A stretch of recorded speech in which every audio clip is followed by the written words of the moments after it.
welcome back to the channel. More Birthright for you as we wrap things up here with the Rjurik as far as domains and areas and tribes and so on and so forth. We'll still have some more coverage here as we get into some of the notable special characters and some of their cool gear and all that stuff. But last but not least, here we have the tribes of the Wild Lands, and we get 3 of them here. So the Kjarhula are in the Giant Downs, specifically in the province of Trondelag. And that's where they also in the summer and winter. Their chief is Tjorval, who's a level 16 fighter, chaotic evil. So they are something of a rarity, a thoroughly wicked tribe of bandits and cutthroats with no concerns for their land, their fellow tribesmen, or the cautionary teachings of Eric. Safe in their fastness in Trondelag in the Giant Downs, under their ancient scarred leader Tjorval, who must be carried into battle in a sedan specially made for him, sally forth to raid neighboring lands such as the Bloodskull Barony, so pretty bold to just provoke them, Dosone and Tuarhiavel as well. Only slightly better than the humanoid raiders who dwell in the Downs, they are a special enemy of the Watch, who has on several occasions attempted to evict them from the twisting canyons and hilly country where they make their summer and winter homes. Rumor has it that Tjorval has actually considered a formal alliance with the fearsome humanoid leader Gurali, who remains the scourge of the Northern Downs and is hated and feared by all nearby Rjurik.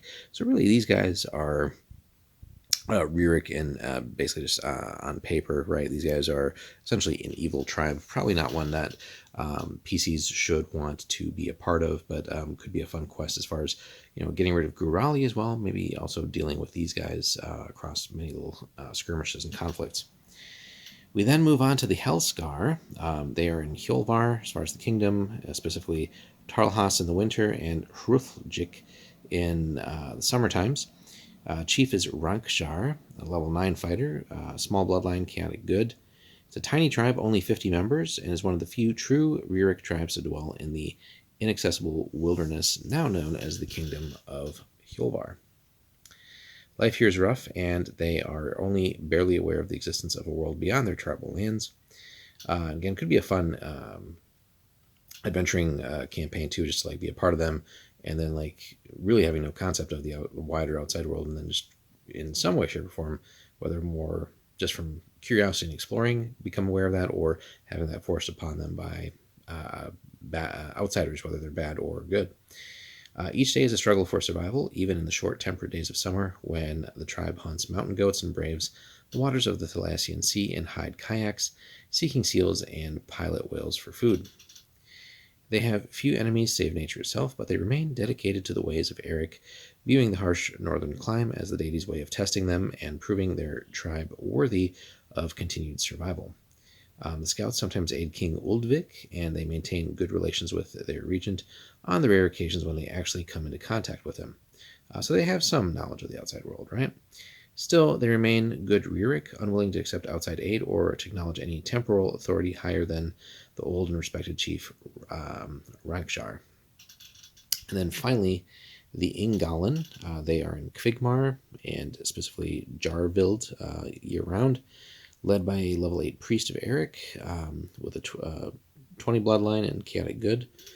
So also very small tribe, 60 individuals, and they live in nearly untouched reaches of Kvigmar.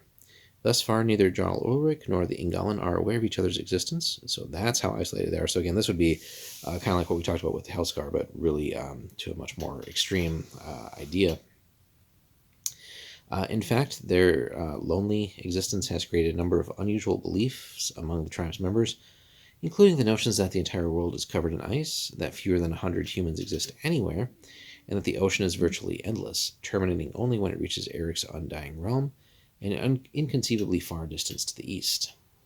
Some members, though, who have ventured far enough to seek Kvigmar city, or have glimpsed Brecht or Rjurik vessels far off on the way of tossed sea, now question this view of the universe. Chiefess Astrida gently and chidingly dismisses this confusion.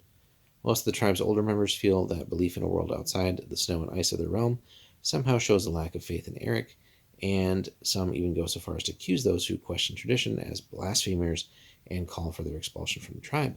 And that could be a fun event, right? A triggering event there, and maybe, PCs end up really either getting exiled from the tribe because they've started to question these beliefs, or try to bring back proof of that, and really start to question, like, hey, well, what is all the stuff that's out here?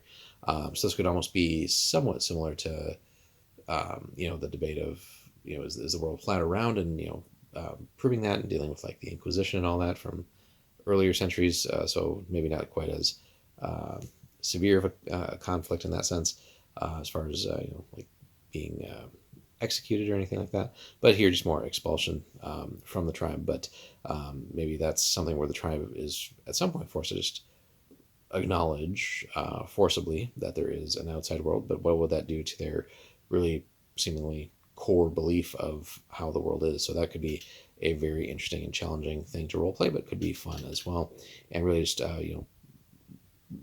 requiring characters to really like again role play through. Everything should be like brand new to them, right? What is all this outside stuff that they could come into contact with here? So again, whether it's good or bad, maybe they accept that outside world and explore more, or does the tribe even like go to greater extremes of trying to forcibly shut itself off from the outside world? So all three interesting and very different possibilities here with these Wildlands tribes. So hopefully that gives you guys a little bit of inspiration for your campaigns. Be sure to like, comment, and subscribe. That definitely helps support the channel, guys. Also, if you want to see videos like this early, including other exclusive Birthright content, other D&D content, etc., and for some of the other games we play, consider supporting us over on our Patreon. That helps us bring you videos like this, which again, you'd see usually about a week early, among other things. And the support really just helps to keep the channel going as well. Lets us, acquire some of these older modules, and just kind of make sure we have all the stuff to bring you guys for content. Now, we are complete on Birthright, but we are looking at trying to get a complete Ravenloft collection, which we're on the latter half of. But once we get through more of Birthright here, we'll start bringing in some more Ravenloft coverage and other campaign settings from years prior as well. So eventually we hope to get you guys Ravenloft, Dark Sun, Al-Qadim, and other stuff. So lots to come. But thanks so much for watching, guys, and we'll see you in the next one.